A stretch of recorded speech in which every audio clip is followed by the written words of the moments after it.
Inshallah ta'ala we'll start the Risala by Ibn Rajab rahimahullah, titled Risalatun fi dhammi qaswati al-qalbi wa dhikri asbabiha wa ma tazulu bihi. This is a Risala, that means it's not a big book, something brief in condemnation of the hardness of the heart, mention of its causes and how this can be removed. And as a reminder, this is the time after Fajr is a blessed time with the dhikr of Allah subhanahu wa ta'ala, and as he will mention that the dhikr of Allah subhanahu wa ta'ala, one of the most important means to soften the hearts. And this is something that can never be seen someone that is a seeker of knowledge and is not someone that doing the dhikr of Allah subhanahu wa ta'ala, following the way the Prophet ﷺ in doing it. And another thing is with seeking knowledge, as Imam Muslim rahimahullah, he mentioned in the muqaddimah, in the introduction of Sahih Muslim, أنه لا يستطاع العلم براحة الجسد. The ilm is not feasible, can never be attained with resting the body. It doesn't come with being in state of resting and following the desires. It requires effort and struggling and striving, because that's the most valuable thing for a person to seek. And this risala is about something in the heart, qaswatul qalb. And this is a type of knowledge that is, as we would see, it's mandatory, it's obligatory upon every Muslim. And sometimes people, they neglect it when it's the foundation of all actions. And that's why a'mal al-qulub, the deeds done by the heart, is more important than the physical actions. Without looking down at any actions, of course, everything is from Allah. But the deeds done by the heart is the foundation, is the condition for the acceptance. And it's sufficient for us to know the hadith of the Prophet ﷺ, that he said, ﷺ, إن الله لا ينظر إلى صوركم ولا إلى أجسامكم ولكن ينظر إلى قلوبكم وأعمالكم. Allah subhanahu wa ta'ala does not look at your bodies and your images, but rather looks at your hearts and your actions. So Allah subhanahu wa ta'ala sees what's in the heart of each and everyone. And this is, nothing is the like of Allah. He sees it. He sees what's in the hearts. And therefore, to give the importance of it, we have to have the zeal, we have to have the, that we want to do something about it, especially when we get to know the nature of this heart, as it's mentioned in the Quran and the Sunnah of the Prophet ﷺ, that you don't have much control over it. It's all by Allah subhanahu wa ta'ala. So it requires for the person to put even more effort as far as the concern is there.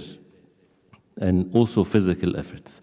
We'll get into the Risala right away, inshallah ta'ala, and we'll learn through the Risala. And this is a Risala that the ulama always recommend for everyone to study and for the students of knowledge. And it's essential, of course, and it's from someone that Rajib rahimahullah, one of the great scholars that lived in the 700s, around the 700s after the hijrah of the Prophet ﷺ, and he was someone that is known in his fiqh, and he has a book of the Qawa'id also, and the matters of purification of the heart. And so we ask Allah subhanahu wa ta'ala to have mercy upon him and to make us benefit from what we hear, inshallah. So this is what the title that he put for this short risala, fi dhammi qaswat al-qalb. Qaswat al-qalb is the hardness of the heart, and we'll get to understand what that means. And three parts of this risala. The first part is to the condemnation of it, to be scared of it, because it's haram to have a hard heart. So to start with that, it's not permissible to allow oneself to have hardness in his heart, to have qaswat qalb. This is not permissible, as the ayat and the hadith of the Prophet ﷺ. And as we know that if it's something not permissible physically, you stay away from it. But with the heart, the matter is different. The effort to be done is different. And it's all by Allah subhanahu wa ta'ala. Allah subhanahu wa ta'ala is the most merciful. So one of the ways to attain it is to see how evil it is, how bad it is. for a person to have qalbun qasi. And as we would hear from the narrations here. This is the first part about dhamm qaswat al-qalb. Then after that, he would mention the asbab, the means that lead the person to have a heart that is hard, and وَمَا تَزُولُ بِهِ, and then after that, the last part, the means to remove this from the heart. So there's a cure for every disease. Qaswatul qalb is a disease. And this disease can be destructive. But if a person is still alive, that means there are means for cure. So the means of cure are clear. The means to, وَالْعَيَذُ بِاللَّهِ, for a person to leave himself, to fall into this disease, also is clear in the Quran and the Sunnah. And that's why, as they say, الْوِقَايَةُ خَيْرٌ مِنَ الْعِلَاجِ. To be safe from the disease is much better than to fall in it and then to try to seek the means of cure. So then after that he says, أَمَّا ذَمُّ الْقَسْوَةِ. As for the first part, which is ذَمُّ الْقَسْوَةِ, the condemnation of al-qaswa, قال تعالى, he mentioned 3 verses. ثُمَّ قَسَتْ قُلُوبُكُم مِّن بَعْدِ ذَلِكَ فَهِيَ كَالْحِجَارَةِ أَوْ أَشَدُّ قَسْوَةً. And this ayah in Surah Al-Baqarah. وإن من الحجارة لما يتفجر منه الأنهار وإن منها لما يشقق فيخرج منه الماء وإن منها لما يهبط من خشية الله. First of all, what is the meaning of al-qaswa? Because this is something we have to know, what does it mean? Al-qaswa, if we think of it of the physical aspect, and that's what the ayah talks about, the stones, but this word qaswa can describes the physical objects and the hearts, as Allah subhanahu wa ta'ala mentioned it directly about the hearts.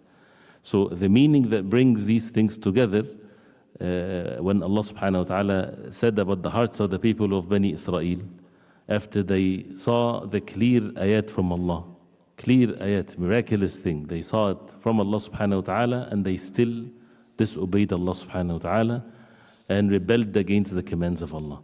So ثُمَّ قَسَتْ قُلُوبُكُم مِّن بَعْدِ ذَلِكَ. Whether it's in the story of the cow and how Allah subhanahu wa ta'ala gave life to the one that was killed. And they saw that with their own eyes, because they didn't know who's the killer is.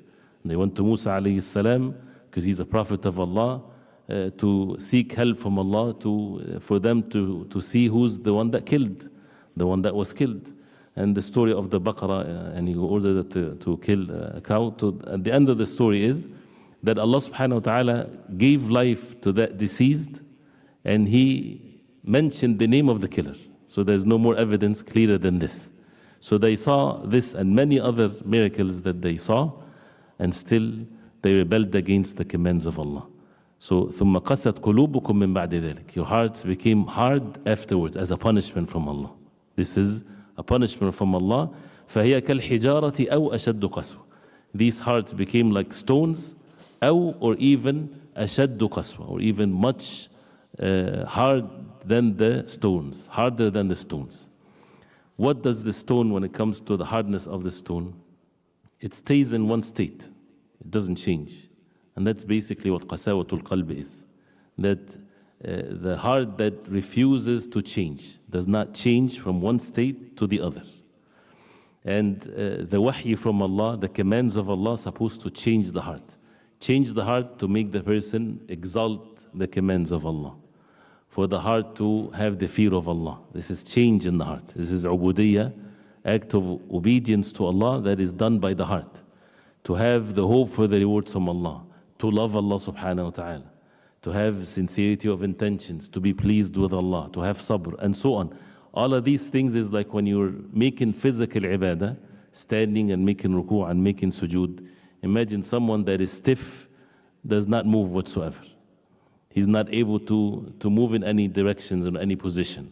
Even though if his heart is sound, Allah subhanahu wa ta'ala is the most merciful, and that person is excused. But we make ruku' and we make sujood. There's a change in our bodies as a result of the command of Allah, the physical actions. Do this, you do it. Stay away from this, you stay away from it. So the same thing from the heart, the things has to change the heart. The wahy from Allah, Quran and the Sunnah, has to change the heart. So then the person physically would act, and also with his heart. So when the heart is not changing, this is the qasawa of the heart, and this is the hardness of it. And that's why the ayah وإن من الحجارة لما يتفجر منه الأنهار. That indeed there are stones out of which rivers gush forth. Even the stones, some of it, there's benefit, which is also refers to the benefit of the stones. The stone, some of it can be benefiting. Rivers gushes from it. وَإِنَّ مِنْهَا لَمَا يَشَّقَّقُ فَيَخْرُجُ مِنْهُ الْمَاء. And indeed there are of them the stones which split asunder so the water flows from them. وَإِنَّ مِنْهَا لَمَا يَهْبِطُ مِنْ خَشْيَةِ اللَّهِ. And indeed there are of them stones which fall down for the fear of Allah. So here Allah subhanahu wa ta'ala is saying that these hearts can be much harder than the stones. Because the stones these things can come from stones. Some benefit can come from stones. But a hard heart, no benefit comes from it, or it depends on the hardness, of course. So إِنَّ مِنَ الْحِجَارَةِ لَمَا يَتَفَجَّرُ مِنْهُ الْأَنْهَارُ. Benefits that human being benefits from the stones when the rivers gushes from it. It splits, فَيَخْرُجُ مِنْهُ الْمَاء. Water comes from it. وَإِنَّ مِنْهَا لَمَا يَهْبِطُ مِنْ خَشْيَةِ اللَّهِ. That's referring to the fear of Allah. This is the sign whether a person, his heart is hard or not. The fear of Allah, that softens the hearts. And if a person doesn't fear Allah, that means he is someone that has a hard heart. And the fear of Allah is not a feeling only, it's something that shows in one's speech and actions and what's in the heart. When a person fears Allah, then that means what? That means he do what Allah subhanahu wa ta'ala commanded and he stays away from what Allah subhanahu wa ta'ala forbade. He hopes for the Jannah, he fears the punishment of Allah. He fears Allah and he fears the punishment of Allah. Because Allah subhanahu wa ta'ala promised and warned. So the person takes the warnings seriously. This is the sign that the person fears Allah. إِنَّمَا يَخْشَى اللَّهَ مِنْ عِبَادِهِ الْعُلَمَاء. Indeed, those who have the knowledge, they fear Allah subhanahu wa ta'ala because they know Allah subhanahu wa ta'ala with His names and attributes. And when the two sons of Adam, when one wanted to kill the other, when the righteous one, he said, إِنِّي أَخَافُ اللَّهَ رَبَّ الْعَالَمِينَ. I fear Allah subhanahu wa ta'ala, the Lord of the Alameen. I won't do this. Why? إِنِّي أَخَافُ اللَّهَ رَبَّ الْعَالَمِينَ. So when someone kills, when someone commits sins, that means he does not have the fear of Allah.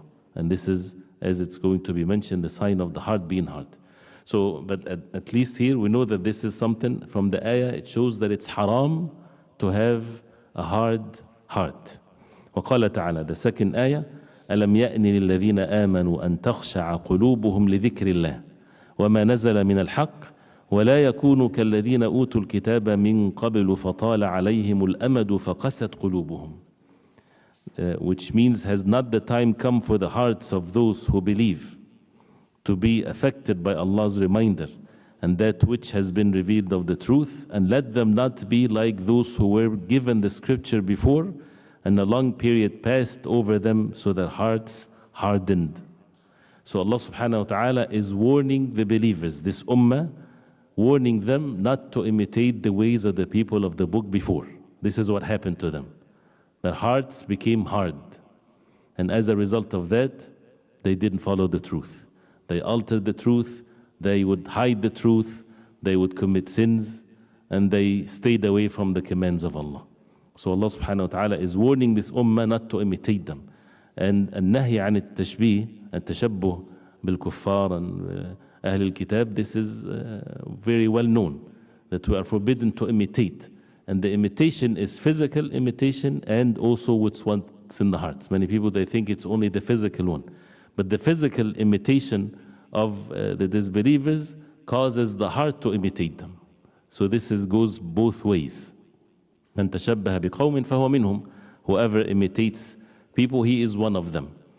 And also there is something directly in the heart. So the physical resemblance and imitation causes the heart to also fall into the imitation. But also there's some things directly that affects the heart, one of which is this, qasawatul qalb. So if someone leaves himself without protecting his heart from being hard and from curing the heart from the hardness of it, he's imitating the ways of the people of the book before. And فَطَالَ عَلَيْهِمُ الْأَمَدِ. The time has prolonged, passed over them. That means the longer time that a person lives on the face of earth, the more can he be affected by the hardness of the heart. Why? Because the ghafla. When someone repents to Allah, his heart is alive, he's a seeker of goodness. But then day after day and using and dealing with physical matters and wealth and families and then sins and all kinds of things, person is not working on his heart to keep it soft, then the heart becomes hard. As a result of the longer time that a person stays without working on that. And that's why the beginning of the ayah, and as Anas radiallahu anhu, he said that عاتبنا Allah subhanahu wa ta'ala gave us this itab. Al-itab is the lovely blame, blaming them, like what's the matter with you? Isn't it time?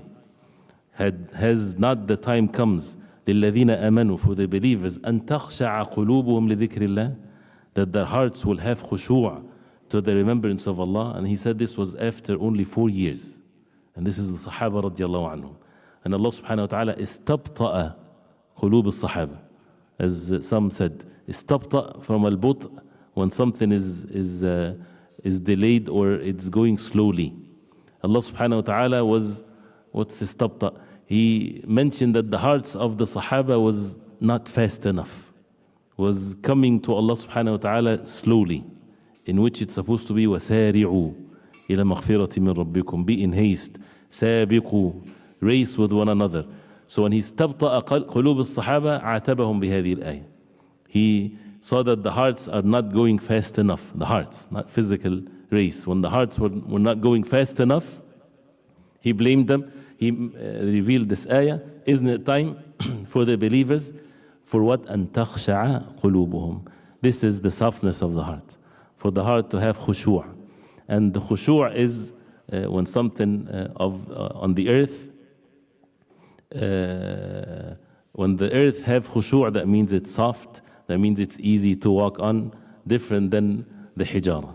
And also when it comes to, if you reflect upon how the stones, because it's mentioned, when there's a land that is all stones and rocky, plants are very difficult to grow anything in there. The same thing with a heart like this.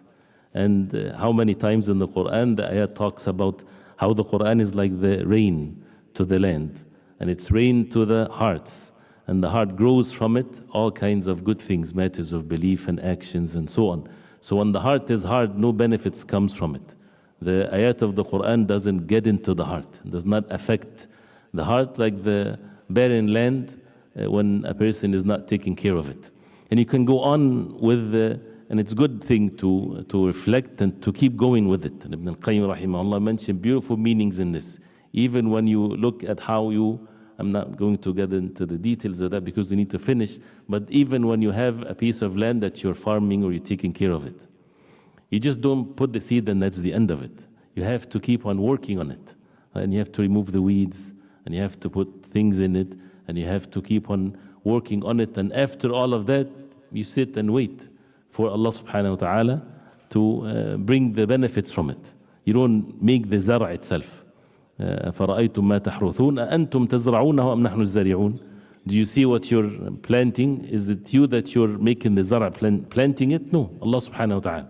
You just take the means. This is exactly how the believer deals with his heart, and the matter is by Allah subhanahu wa ta'ala, because the hearts are owned by Allah subhanahu wa ta'ala. But we follow what Allah ordered us and how to preserve our hearts and how to protect it. So أن تخشع قلوبهم لذكر الله, to the dhikr of Allah subhanahu wa ta'ala. وما نزل من الحق.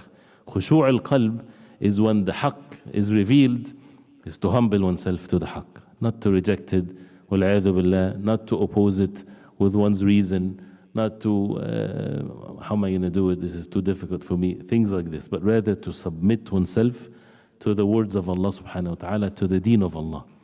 A person doesn't know how he's going to do it because he's weak and so on. Leave the matter to Allah. But your heart is in that state of khushu' and submitting oneself. So after saying that, وَلَا يَكُونُوا, warning them, كَالَّذِينَ أُوتُوا الْكِتَابَ مِنْ قَبْلِ. They received the book.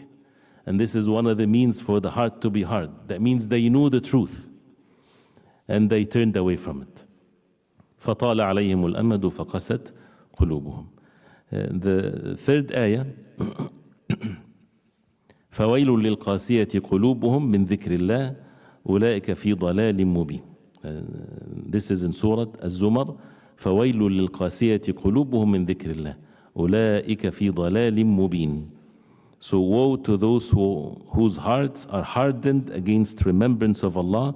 they are in plain error. So this is what Allah subhanahu wa ta'ala فوصف أهل الكتاب بالقسوة ونهانا عن التشبه بهم. Allah subhanahu wa ta'ala described the people of the book with this qaswa, with this hardness of their hearts, and He forbade us from imitating them. And that shows that qaswatul qalbi is haram. فَوَيْلٌ لِلْقَاسِيَةِ قُلُوبُهُم. Woe to them. Warning that this is also one of the meanings of al-wail, is a valley in Jahannam, to those who their hearts are hard. And if something is forbidden, that means it's in each and everyone's capacity to stay away from it. Because Allah subhanahu wa ta'ala لا يكلف بما لا يستطاع. He does not command us to do something that is beyond our capacity. لا يكلف الله نفسا إلا وسعها. So that means it's in our means to achieve this. But the person has to be truthful, has to be eager to learn, and that's why it's ilm, it's knowledge, and for the person to be patient to achieve this. من ذكر الله, from the remembrance of Allah, أولئك في ضلال مبين. Then he says,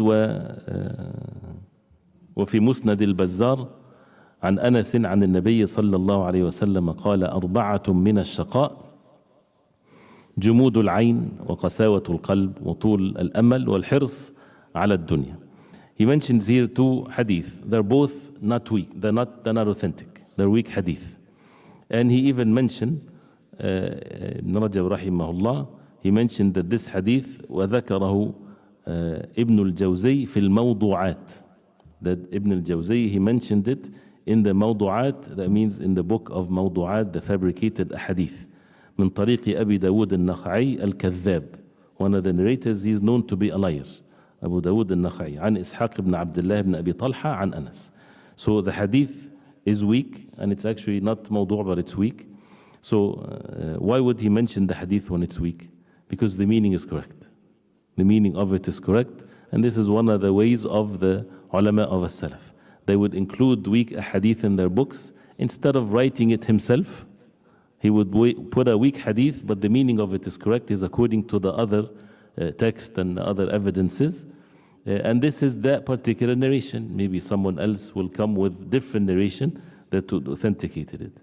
And as others, they said, it can be proven from a statement of some of the early generations of Islam, and not necessarily to be attributed to the Prophet ﷺ. And many of them would mention these things as the means of destruction and evil and so on.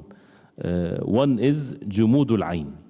Jumud al-Ain, which is the dryness of the eyes. That means the eyes, one does not weep for the fear of Allah subhanahu wa ta'ala. Even though the weeping of the eyes, this is, as the ulama, they say, this is rizq from Allah. You don't fake it. So this is provisions from Allah. And the Prophet ﷺ, whenever he would be in salah, he would weep ﷺ, and they would hear the crying from the chest of the Prophet ﷺ, kalmirjal, when a pot is boiling. And the same thing Abu Bakr radiallahu anhu, when he's in salah, and even in the deathbed of the Prophet ﷺ, as we know, when the Prophet ﷺ said, Muru Abu Bakr falyusalli bin nas, order Abu Bakr to lead the salah, because the Prophet ﷺ is not going out for them. So Aisha radiallahu anha would say that Abu Bakr rajul asif. Abu Bakr radiallahu anhu taghlibu nafsu. His nafs overpowers him with weeping. He's not able to recite the Quran for a long period of time. He would weep. So the Prophet ﷺ refused the hadith. But the point here, this is how they are. Umar radiallahu anhu, he would recite Surah Yusuf in the masjid, leading the people in the salah, and they would hear his buka, his weeping, from the last part of the masjid. So this is Jumudul Ain. But this is again not to fake it or not to exert oneself to do it, especially in public. And there's the hadith where the ayn, or the one of the eyes that the fire would not touch, aynun bakat min khashyatillah, eye that is wept out of the fear of Allah. And this is a sign of the heart being soft. And the heart has always been immersed in the reflection upon the ayat of Allah. Person sees what's coming ahead, the Jannah, the hellfire, and things like this. So Jumudul Ain. And especially when a person is alone, as one of the 7 people that will be under the shade of Allah subhanahu wa ta'ala in the hadith, that a man ذكر الله خاليا ففاضت عينه. He remembered Allah subhanahu wa ta'ala khaliyan, that means he's alone. فَفَاضَتْ عَيْنَاهُ, his eyes shed tears. In the presence of people, they used to fight themselves not to cry, so that it does not becomes a means of a show-off. It has to be a person overpowered. So, جمود العين وقساوة القلب, this is the point of reference here. One of the means of destruction is the hardness of the heart. وطول الأمل, طول الأمل, as also mentioned in the ayah that we heard right there, is the long or unrealistic expectations and desire. It's the طول, the long hope in this life. This is what طول الأمل. Al-amal is hope. When someone, as the Prophet ﷺ, every subject has many nusus, but inshallah ta'ala we'll finish and be brief. But every human being, as the Prophet ﷺ, when he draw the rectangular shape, and he made a line from inside of it that goes up way beyond this rectangular or this box. And he said that this is the human being and this is his ajal. This box is his ajal. This is his limits in this life. This is his life. But the amal, not the ajal, the amal, the hope of the human being goes beyond his life. Person has hope to live till he's 200 years old, right? And a person might, the death had been decreed for him that he dies way before his hope. This is how the hope of the human being. And the ulama, they say, the only valid way of having a long hope in seeking ilm. This is one of the amazing things. If you seek knowledge, have a long hope. Don't be in haste. That means I'll finish this 1 year, 2 years, 10 years, 15 years. This is not a condemned tool of al-amal, but in matters of dunya, this is condemned. Why? Because it makes the person delay the tawbah, repentance, because he thinks that he's going to live long. So things can be fixed later, things like this. Tulul amal, and this is one of the signs also of the hard heart. وَالْحِرْصُ عَلَى الدُّنْيَا, the stinginess, the greed in desiring the life of this world, that makes the person fall into the sins and be forgetful of the hereafter. So this is this narration, and not to attribute it to the Prophet ﷺ. And he says, وَقَالَ مَالِكُ بْنُ دِينَارٍ مَا ضُرِبَ عَبْدٌ بِعُقُوبَةٍ أَعْظَمَ مِنْ قَسْوَةِ الْقَلْبِ ذكره عبد الله بن أحمد في الزهد. Malik ibn Dinar, he said, مَا ضُرِبَ عَبْدٌ بِعُقُوبَةٍ, there is never, a slave has never been punished with anything more severe, أعظم من قسوة القلب, than hardness of the heart. So الضرب is when you strike something, and it has many different meanings to it. So ما ضُرِبَ عَبْدٌ بِعُقُوبَةٍ, العقوبة that strikes a person, nothing worse than to have a hard heart. And this is, again, is not exaggerating. A person might say, what's the worst uquba? He's talking about the uquba in this life. The uquba in the hereafter, it's known, it's the hellfire. The worst punishment in this life is not for someone to lose his life, is not for someone to lose his wealth, and so on. The real uquba is when the heart becomes hard. That means what? He's going to commit sins, وَالْعِيَاذُ بِاللَّهِ كُفْرٍ. He would stay away from acts of obedience to Allah. He doesn't find his heart to be in salah, to read Quran. This is uquba, this is a punishment. Because Allah subhanahu wa ta'ala is the most merciful. And the least that he would do, that he would waste his life. And after 100 years from now, he would regret when there is no means of benefit of his regret. So this is the worst punishment, when someone's heart is hard. So all of these nusus and more is to give us the hatred of this qasawatul qalb, to be warned against it, for a person to then have and to take the means and to prepare oneself for what's coming, to take it seriously. Because there is something as in the human beings, when it comes to the talk about the hearts and things like this, we think it's just some reminders and that's it. No, these are actions to be done.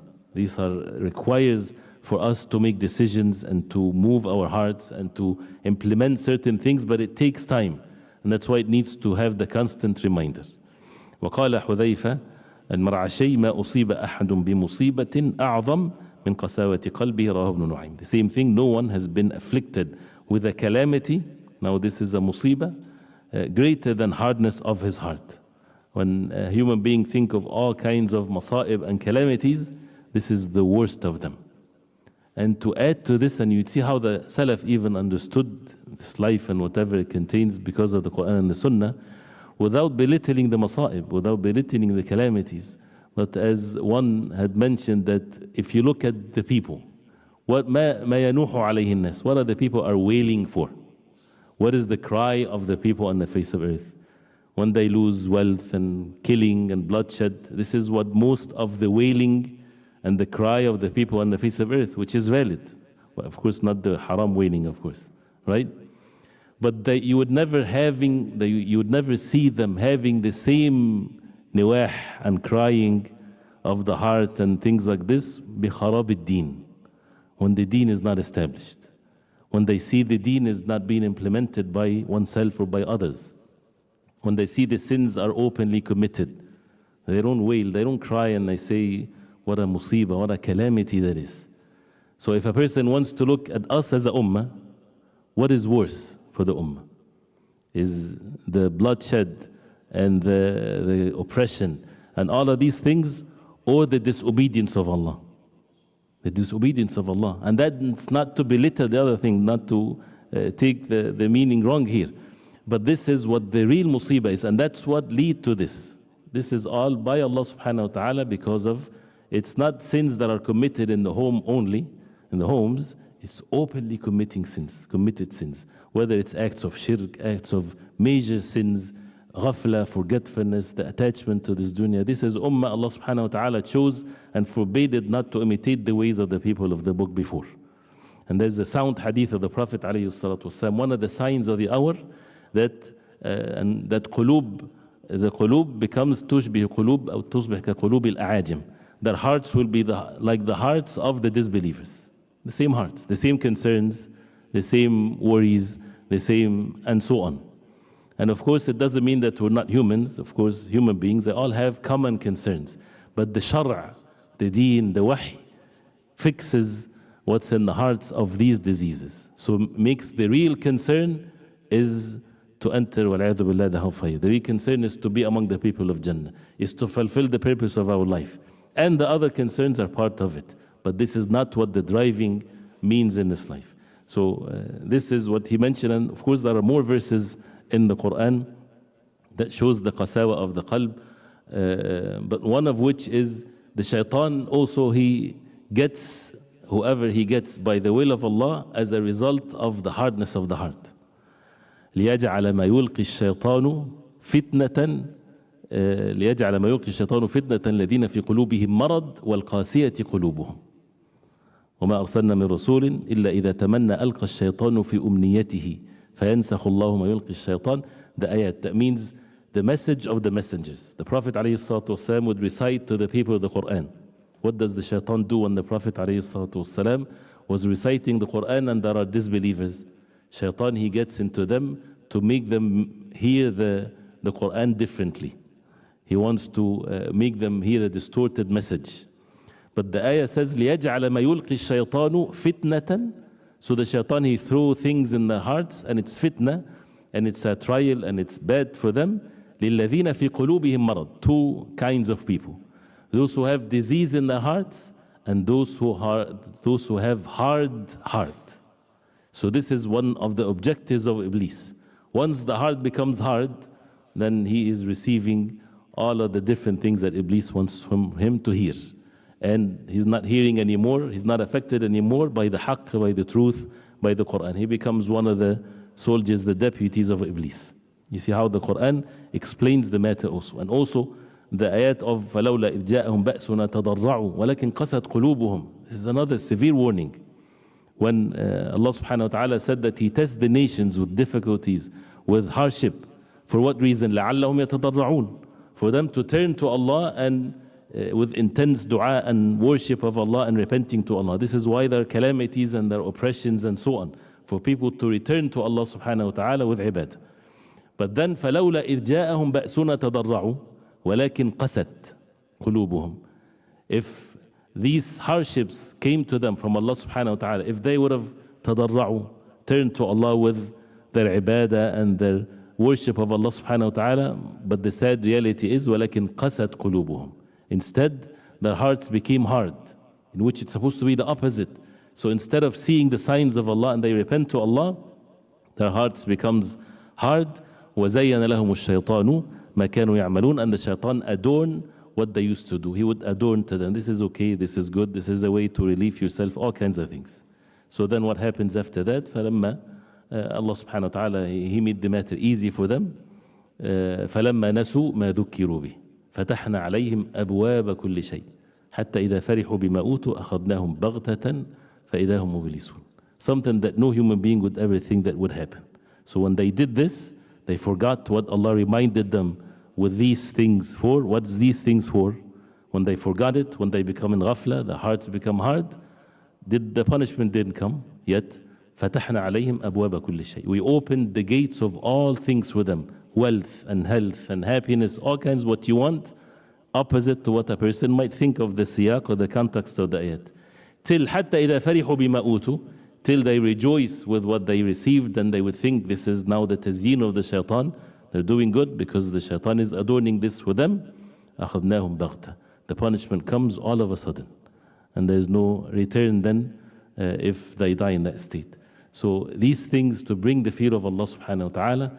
So if the objective of this first chapter is to see how qaswatul qalb is haram, and this is why the ummah is afflicted with what it's afflicted with because of this, because of our hearts being hard. So this is the means to achieve. The last evidence, then this is what he mentioned here. Then asbabu al-qaswa. Inshallah, we'll stop at 7:30. You guys are okay? Anyone is tired? As we said, if you want 5 minutes to stretch, that's fine. Should we do that? Are you sure? طيب. Now he talks about asbab al-qaswa. Asbab al-qaswa. This is like, you can say the second, it's 3 parts. The second part is asbab al-qaswa. What are the means that a person should be warned not to fall into these means that would lead the person to have the qaswa. But since this is talking about matters of the heart, so we have to all agree that now we are so scared of qaswatul qalb. Then the words that comes afterwards will be benefiting. Otherwise, the heart is hard. So we have to start to make these matters work in our hearts. He says, منها كثرة الكلام بغير ذكر الله. One of these asbab. Of course, the major asbab, kufr, disbelief, shirk, major sins, all of these things are obvious ones. Right? So this is to be avoided because the sin affects the heart and makes that dots in the heart that makes the person is not able to see what is right and what is wrong. But also for those who are seekers of knowledge and for those who want to perfect themselves, he says, كثرة الكلام بغير ذكر الله. The excessive talking without the remembering of Allah subhanahu wa ta'ala. And he says, كما في حديث ابن عمر السابق, that we heard, which is the weak hadith. But the reason and the way that he put it like this, he could have said عدم ذكر الله, or the lack of dhikr of Allah, right? Because the dhikr of Allah is one of the means to have a soft heart. So the opposite of it is the mean to have a hard heart, not making dhikr of Allah subhanahu wa ta'ala. And what is the most deterring factor when it comes to the dhikr of Allah? كثرة الكلام. The dhikr involves one's speech and of course what's in the heart. And people speak, علمه البيان, people don't stop speaking. So either they would speak with the remembrance of Allah, or they would speak with sins, wal-'iyadhu billah, or things that is not according to the dhikr of Allah subhanahu wa ta'ala. So being in ghafla from the dhikr of Allah. And as it's going to be mentioned in the means to achieve the soft heart, is to be warned against this by following the way of the Prophet ﷺ. And the best of all dhikr is the book of Allah, the Quran. But let's take it first as it's mentioned. What he intended here by what he said is كثرة الكلام بغير ذكر الله. We're not talking yet about the dhikr of Allah. We're talking about the mean that would make the person have a hard heart. Too much talk without the remembrance of Allah. And this has many different categories in it, whether it's in sins, of course this is obvious, or in the mubahat even, the permissible things, but excessiveness of it. The excessiveness of it, every time people get together, they just talk about things that is not mentioning the name of Allah. People have to go to work, sure. And even the ulama, they mention this. And that's why there is no gathering. There's a hadith of the Prophet ﷺ, جَلَسَ قَوْمٌ مَجْلِسًا. There is no majlis, there is no any meeting, any gatherings. لم يذكر الله عز وجل فيه. The name of Allah is not mentioned فيه إلا كان عليهم ترى. Unless this majlis will become a source of regret for them in the day of judgment. So at least they have to say Bismillah ar-Rahman ar-Rahim. Right? Or if they're not saying any of this, he says Alhamdulillah. Inshallah. This is mentioning the name of Allah. Inshallah, and he means it. Right? It doesn't have to be that we start our meeting with Quran recited by a brother. So it doesn't have to be this way. Right? But it's also the dunya is owned by Allah. So if Allah subhanahu wa ta'ala will, we will do this. Right? Things like this. And also, to add to it, as-salah ala nabi alayhi salatu wasalam, to make salah on the Prophet sallallahu alayhi wasallam in any majlis that a person is in. And when a person, with his family and so on, even when the Prophet ﷺ said when a man goes to have relations with his wife, there's a dhikr to be said. Allahumma jannibni shaytan wa jannib shaytana ma razaqtana. Allahumma jannibna shaytan. Oh Allah, make the shaitan away from us. And may, oh Allah, make the shaitan away from what, if there is a decree by Allah to have offsprings, that the shaitan is away from them. So this is dhikr in something that a person would have desires in doing. So كثرة الكلام بغير ذكر الله. And we will talk inshallah ta'ala what makes the person from الذاكرين الله كثيرا والذاكرات. Because when Allah subhanahu wa ta'ala mentioned those who make remembrance of Allah, He said كثيرا, lots of dhikr, not just any dhikr. And when Allah subhanahu wa ta'ala talked about the hypocrites, He says ولا يذكرون الله إلا قليلا. The hypocrites, they don't remember Allah except for qalilan, just for little, not too much. That means they make remembrance of Allah, but not much. So what we are commanded to do is to make lots of dhikr to Allah subhanahu wa ta'ala. So kathratul kalam bighayri dhikrillah. And when a person sees himself, sees those who are around them are doing this, then to remind them or to mention the name of Allah subhanahu wa ta'ala. The second one, وَمِنْهَا نَقْضُ الْعَهْدِ مَعَ اللَّهِ تَعَالَى. نَقْضُ الْعَهْدِ مَعَ اللَّهِ تَعَالَى, which means breaking one's covenant with Allah, the Most High subhanahu wa ta'ala. The evidence of that is قال تعالى فَبِمَا نَقْضِهِمْ مِيثَاقَهُمْ لَعَنَّاهُمْ وَجَعَلْنَا قُلُوبَهُمْ قَاسِيَةً. This is who's that refer to? The people of the book, that we are warned not to follow their ways. فَبِمَا نَقْضِهِمْ مِيثَاقَهُمْ, because they broke their covenant with Allah. What happened? We cursed them, لَعَنَّاهُمْ وَجَعَلْنَا قُلُوبَهُمْ قَاسِيَةً. This is the real punishment.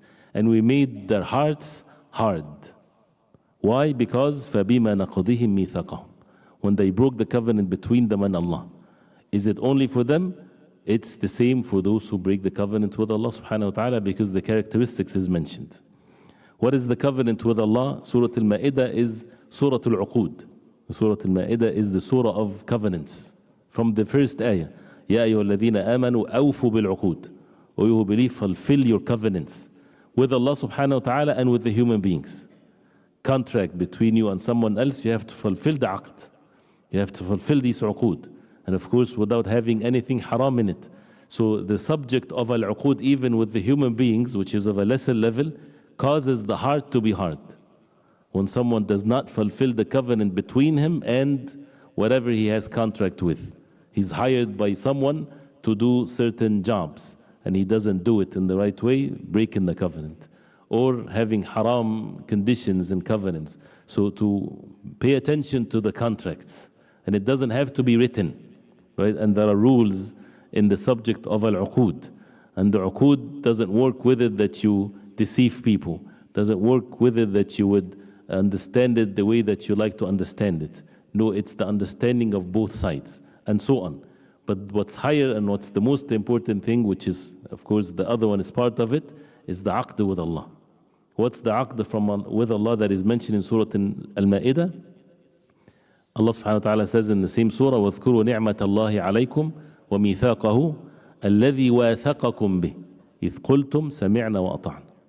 We should remember this verse because we made this covenant with Allah. And remember the favor of Allah, وَمِيثَاقَهُ, and His mithaq, His covenant.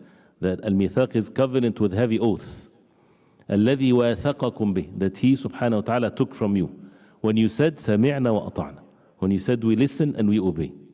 This is the covenant. When a person says, أشهد أن لا إله إلا الله وأشهد أن محمدا رسول الله. This is a word that the entire heavens and the earth is established because of it. And this is how simple a person says it, but this is a covenant that the only one that we would worship is Allah subhanahu wa ta'ala. The only one that we would follow is Rasulullah sallallahu alayhi wa sallam. Then the details of our life. Never to break the covenant with Allah. Because breaking it causes the heart, as فَبِمَا نَقَضِهِمْ. The people of the book, the covenant was taken from them. To be obedient to Allah, to follow the commands of Allah. When they didn't, and the Quran is many verses that shows how they broke the covenant with Allah and disobeying Allah. لَعَنَّاهُمْ, we cursed them. Allah subhanahu wa ta'ala says that means they were kicked out of the mercy of Allah. وَجَعَلْنَا قُلُوبَهُمْ قَاسِيَةً. So the qaswatul qalb is a punishment from Allah in this life for those who break the covenant of Allah. So a person then on his guard not to break the covenant of Allah. And if a person does, he repents to Allah immediately, but not to be in state of sin, especially when someone would take a path other than what he said originally. سمعنا وأطعنا, we listen and we obey. وقال ابن عقيل يوما في وعظه, he said one day when he was admonishing and reminding the people, he said, يا من يجد من قلبه قسوة. And in maw'idah here, it should touch our hearts. O the one that finds qaswa and hardness in his heart, which is all of us. احذر أن تكون نقضت عهدا. Be warned, maybe that you broke a covenant. Maybe that you broke a covenant of Allah, that's why you're being punished by the hardness of your heart. Because Allah subhanahu wa ta'ala, فَإِنَّ اللَّهَ يَقُولُ فَبِمَا نَقَضِهِمْ مِيثَاقَهُمْ. Because of their breaking their covenant, Allah subhanahu wa ta'ala cursed them and made their hearts hard. So a person is reminding himself with the ayat, and with such a thing, then a person look at his life. What in my life am I broken the covenant between me and Allah subhanahu wa ta'ala? Allah subhanahu wa ta'ala ordered us to establish the salah. How is our salah? How is the obligations, the zakah, the fasting, the hajj, the person had the means and didn't go for hajj, the birrul walidain, the kindness to the parents. This is وَقَضَى رَبُّكَ أَلَّا تَعْبُدُوا إِلَّا إِيَّاهُ وَبِالْوَالِدَيْنِ إِحْسَانًا. Covenant. وَإِذْ أَخَذْنَا مِيثَاقَ بَنِي إِسْرَائِيلَ أَلَّا تَعْبُدُوا إِلَّا اللَّهَ وَبِالْوَالِدَيْنِ إِحْسَانًا. He took the covenant from the people of the children of Israel, not to worship Allah subhanahu wa ta'ala alone and to be kind to the parents. So breaking the covenant with Allah, if a person having uquq of al-walidain, he's disobeying his parents, he's making, not just disobeying them, they're not pleased with you. This is a dangerous thing. If they're not pleased with you because you're a believer, it's still, you are in trouble. How is that? You continue to be a good believer, but you have to do something to make them pleased with you. Other than that, that means you have to put more effort in other things, all kinds of nice words, efforts to be done. But of course, if they're angry with you, this is by Allah subhanahu wa ta'ala, it's because of your deen. And this is how the Sahaba, they done that with their parents when they are in state of disbelief and they were angry with their children because of that. They did not say, you can go to hell with whatever. No, of course not. They kept on making dua to Allah subhanahu wa ta'ala for them, begging them to, as Abu Huraira with his mother, for example, and other situations like this. So, and this is an example. Then we can go on and on with what is the covenant between us and Allah subhanahu wa ta'ala, with matters that we're supposed to do, the brotherhood among the believers towards one another. This is a covenant. إِنَّمَا الْمُؤْمِنُونَ إِخْوَةٌ فَأَصْلِحُوا بَيْنَ أَخَوَيْكُمْ. This is a command of Allah to rectify the affairs of the believers, not to backbite, not Surah Al-Hujurat. And the hadith of the Prophet ﷺ that talks about these rights. Some, even as the early generations of Islam, they would add even the dua, that a person would make dua to Allah subhanahu wa ta'ala for one another. لا يؤمن أحدكم حتى يحب لأخيه ما يحب لنفسه. None of you shall believe till he love for his brother what he loved for himself. This is a covenant. So why the hearts are hard, then we need to check what's something that we're not fulfilling, and therefore a person, if he has that concern, Allah subhanahu wa ta'ala is the curer of the heart. So as you see, one general message here that have many details, work and job to be done. So naqdul ahdi ma'allahi ta'ala. And part of the punishment of naqd al-ahd with Allah, as also mentioned in the ayat, فَلَمَّا نَسُوا مَا ذُكِّرُوا بِهِ, which is the other ayah, but Allah subhanahu wa ta'ala جَعَلْنَا قُلُوبَهُمْ قَاسِيَةً, made the hearts hard, and also brought the enmity towards one another. ومنها كثرة الضحك. The third one, كثرة الضحك, excessive laughing. As he says في الترمذي عن الحسن عن أبي هريرة رضي الله عنه عن النبي صلى الله عليه وسلم قال لا تكثر الضحك فإن كثرة الضحك تميت القلب. وقال روي عن الحسن قوله ولا تكثر الضحك فإن كثرة الضحك تميت القلب. The hadith is not authentic, and the statement of Al-Hasan is correct, and the meaning is correct. And what is meant by this is لا تكثر الضحك. This is as لا تكثر الكلام. You have to speak. So we're not forbidden from speaking. But the excessiveness of things. It's like when you وَكُلُوا وَاشْرَبُوا وَلَا تُسْرِفُوا. Eat and drink. وَلَا تُسْرِفُوا. Do not be excessive in eating and drinking. So what's condemned is the excessiveness. So, and since the kathra has been mentioned more than one time, al-kathra, what is haddul kathra, as mentioned before? What makes something lots of, too much? What makes things too much? Is when most يغلب على صاحبه. That's how he is. Most of his time is like this. So this is what haddul kathra. That means his life is just about laughing. Just laughing, and people might think this is a good thing. No, this is a sign of ghafla. Someone that is in ghafla. We were not created just to laugh 24 hours a day. And some people are the total opposite. They don't smile, they don't laugh. This is also not good. And we have in the Messenger sallallahu alayhi wasallam the best example. He would be with his family alayhi salatu wasalam, like a husband with his family, and being playful with them and things like this. But once the time of the salah comes, as if we don't know him and he doesn't know us. Now this is work to be done. The Sahaba radiallahu anhum, the different ahwal and different states that they will be in. And that's why if you're with a child, right, or with your children, you're not supposed to be serious and giving them. You can smile and play and make yourself a camel or whatever. If you don't have camels in your environment, you make yourself a horse. Don't make yourself a donkey. But anyway, you know, things like this, this is playful. And this is something that the Prophet ﷺ would do. But not the entire life is like this. Especially when it becomes an industry. Industry is to make people laugh. No, Allah subhanahu wa ta'ala made us in such a way. وَأَنَّهُ هُوَ أَضْحَكَ وَأَبْكَى. Allah subhanahu wa ta'ala is the one that makes us laugh and makes us weep. So al-ikthar, kathratul dhahik, that is a sign of life is not a serious one. When life is a very serious one.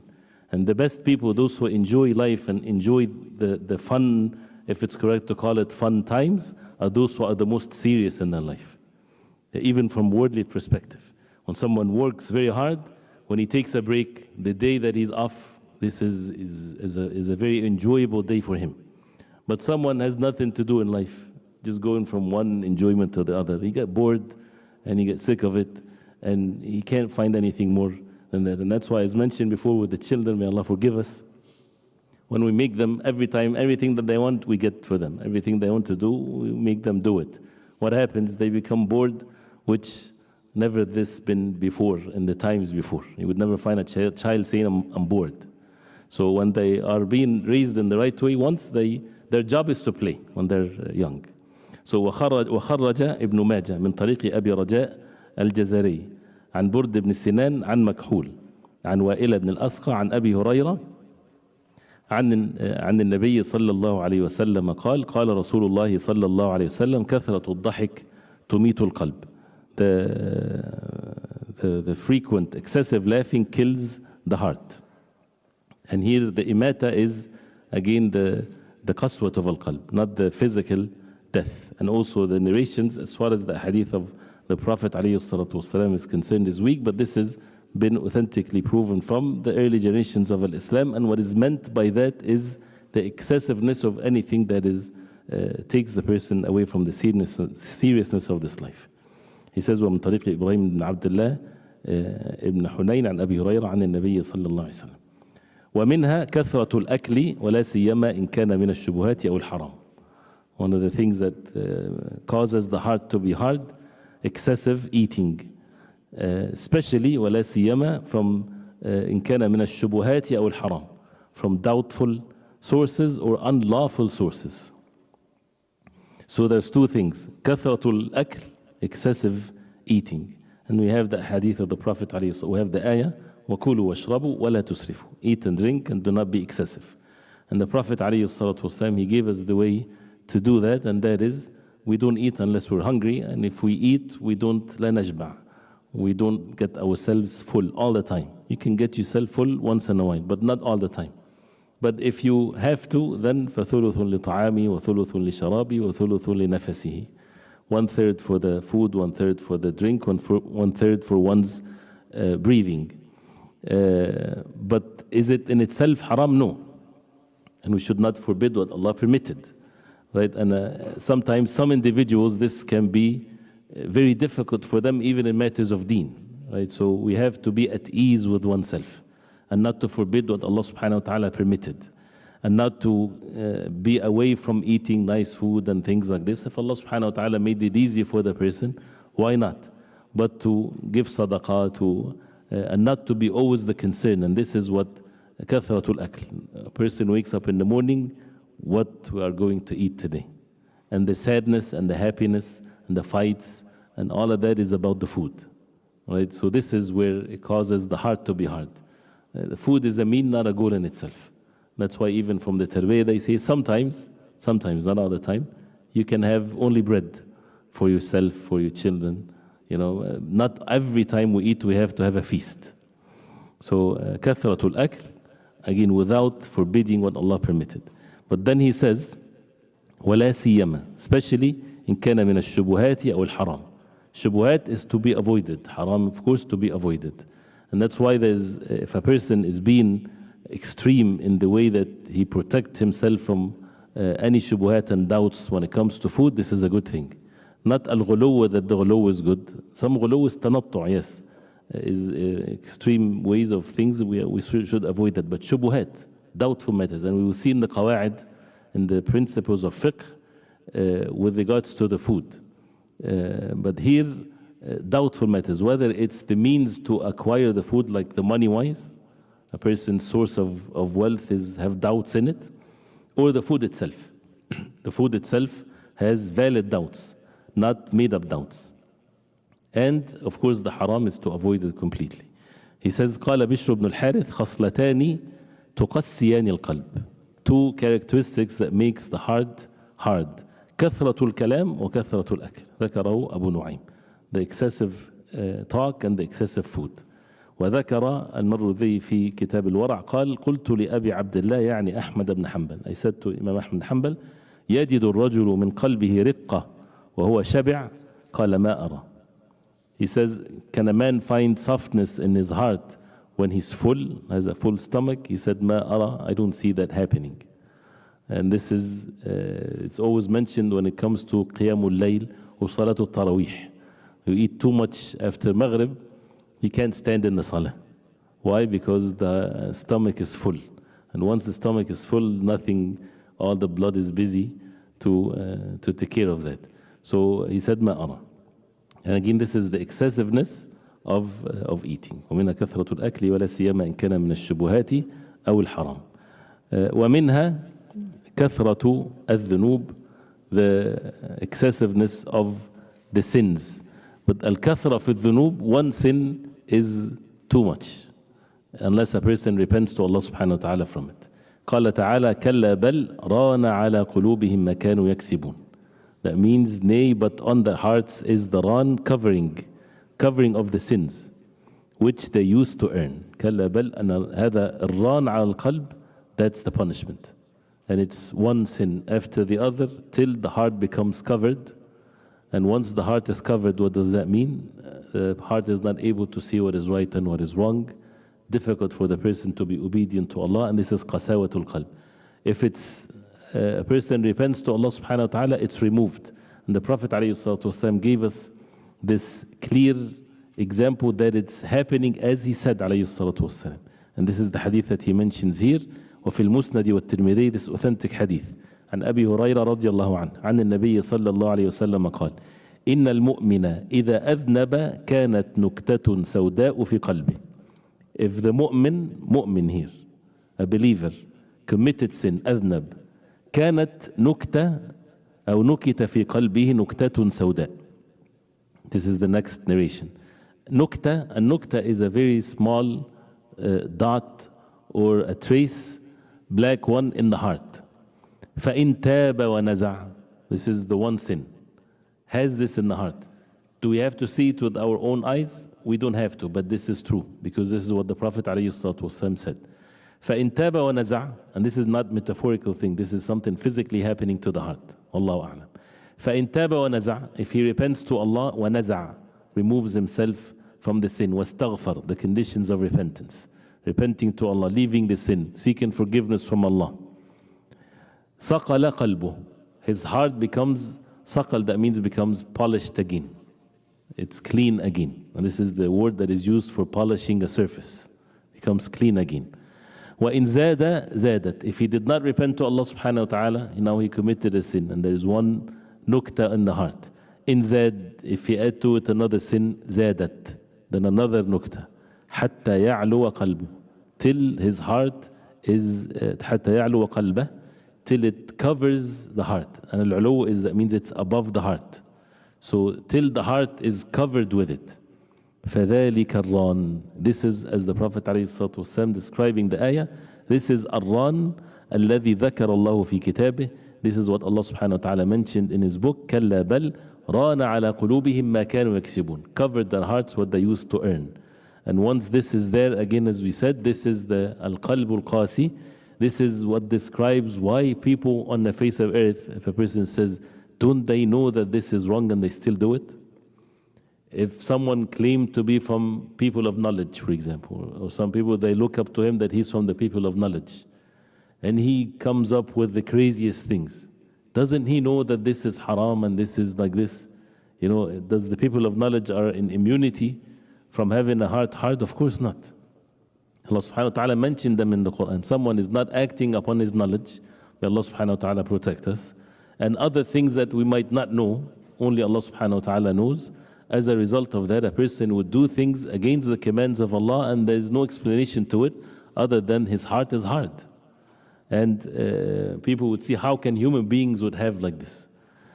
So the other narration, أن رسول الله صلى الله عليه وسلم قال إن المؤمن إذا أذنب ذنبا, the believer, if he committed a sin, كانت نكتة سوداء في قلبه, أو كانت نكتة سوداء في قلبه. It becomes one dot in his heart like this. فإن تاب ونزع واستغفر صقل قلبه فإن زاد زادت فذلك الران الذي ذكره الله عز وجل في كتابه كلا بل ران على قلوبهم ما كانوا يكسبون. So قال بعض السلف, some of the Salaf, they said, البدن إذا عري رقى وكذلك القلب إذا قلت خطاياه أسرعت دمعته. How they always draw analogy between the physical body and the heart. البدن, the body, إذا عري, if it becomes naked, رقى, it becomes soft. That means it's not the harshness of whatever on the body. وكذلك القلب إذا قلت خطاياه أسرعت دمعته. The same thing of the heart, if its sins, if the sins are few, its tears will gush forth. So the sins and the hardness of the heart, they go together. So the way to eliminate the hardness of the heart is to repent to Allah subhanahu wa ta'ala and to be away from the sins. وفي هذا المعنى يقول ابن المبارك, and end with this one inshallah ta'ala. Ibn Mubarak rahimahullah, he says these two lines of poetry, very famous from him. رأيت الذنوب تميت القلوب ويورثك الذل إدمانها وترك الذنوب حياة القلوب وخير لنفسك عصيانها. رأيت الذنوب, I saw that the sins تميت القلوب, kills, destroys the hearts. ويورثك أو ويورث الذل إدمانها. The dhul or the humility makes you inherit the addiction to it. And this is the humility of falling into one sin after the other without repenting to Allah. You become addicted to it. وَتَرْكُ الذُّنُوبِ حَيَاةُ الْقُلُوبِ. So إِمَاتَةُ الْقَلْبِ, the qalb to die is by sins. And for the heart to have life is تَرْكُ الذُّنُوب, to leave the sins, حَيَاةُ الْقُلُوبِ. وَخَيْرُ لِنَفْسِكَ عِصْيَانُهَا, and the best thing to yourself is to disobey it. Your nafs is going to lead you astray. your own self will destroy you if you leave yourself to yourself. So you have to work against your own self, one's desire that is sinful, by knowing what Allah subhanahu wa ta'ala wants from us, by taking the means as it's going to be mentioned inshallah ta'ala, so that the hearts are soft. And the best way, of course, is the book of Allah and the sunnah of the Prophet alayhi salatu wasalam. So these things and more is to be taken seriously, and for the person to make this is the way of life, and to look into the ayat and the hadith of the Prophet alayhi salatu wasalam. And after all, the most frequent dua of the Prophet alayhi salatu wasalam, Allahumma muqallib al-qulub thabbit qalbi ala dinik. O Allah, the changer of the hearts, make my heart steadfast upon your religion, because al-qulub bayna isba'ayn min asabi' ar-Rahman. Prophet alayhi salatu wasalam, when the Sahaba told them, Atakhsha alayna, do you fear for us? He says, yes. And they said, how can that be? He said, Inna al-quluba bayna isba'ayn min asabi' ar-Rahman yuqallibuha kayfa yasha. The hearts are in between two fingers of Allah. He changed them the way that He will, subhanahu wa ta'ala. And that's how dangerous the matter is. But the will of Allah is based on His wisdom, subhanahu wa ta'ala, and His knowledge and justice and mercy. So that's how easy from that perspective the matter is, that to purify what's in our hearts, to show the truthfulness to Allah, to show the concern and the nasiha, and how a person wants to be steadfast upon the deen of Allah. Allah subhanahu wa ta'ala, when that is seen from the heart of the believer, then all kinds of goodness and life of the heart and the beauty of al-Iman. So we ask Allah subhanahu wa ta'ala to protect us from the evil of our own selves.